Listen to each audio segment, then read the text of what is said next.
Assalomu alaykum akalar. Bugungi zakazlarimizni ham chiqarib yuboryapmiz. Ikkita katyolimiz 25 kilovatlik. Ikkalasi ham bunker o'ng tarafda bo'ldi. Andijon Marhamat tumaniga bugun yetkazib beramiz. Zember katyolimizdan ikkita 25lik. Motorlari doimgidek katta motordan двойной reduktor. Juda ham baquvvat. Tayyor qilib o'ziga kiygizib qo'ydik. Bu tushirishda olinib, tushirib yana qaytadan qotirib olinadi. Agar o'zi bilan birga ketadigan bo'lsa, bunkerlarni terib, qo'shib yig'ib olsak, juda og'ir bo'lib ketadi. Buni oldingi videolarda ko'rsatib o'tganmiz. 300 kiloga yaqin.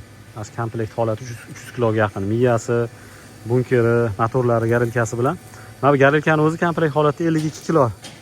Juda ham og'ir, baquvvat bo'lgan. Katyolda o'zi ham 200 necha kilo ham hozir aniq ro'yxati bor edi. Ikkita marhamatga xudo xohlasa bugun yetkazib beramiz. Bu yoqda ham zakazsizga tayyor bo'lyapti mana bular. Buxoroga, Xorazmga chiqib ketish kerak. Hop, mana doskamizda mana.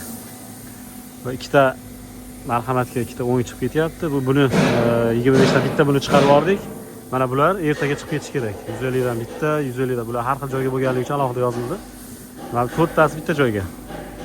Mana kilolari 200 kvadratli, 250 kvadratli. Hozir jami 323 kilo. Komplekt holatida. Garilkasini o'zi 52 kilo, katyolda o'zi 251 kilo. Shu joydan ham bilib olsalar bo'ladi.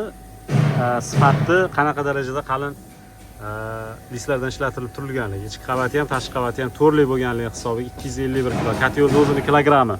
1 kilo, 2 kilo minus plus bu tarozini o'zidan bo'lishi mumkin. Tortganimizda mana shunaqa holatda chiqqan. Bu 300 lar, mana 350 lar. 150 ni ham tortib xudo xolasa ro'yxatga qo'shamiz. 70 kilovatlilarni ham 90 kilovatlilarni ham buni qo'shib qo'yamiz. Bu o'sha kilogramm og'irligi. O'sha zakazlarimizni ertaga xudo xolasa yuklaymiz Isuzuga.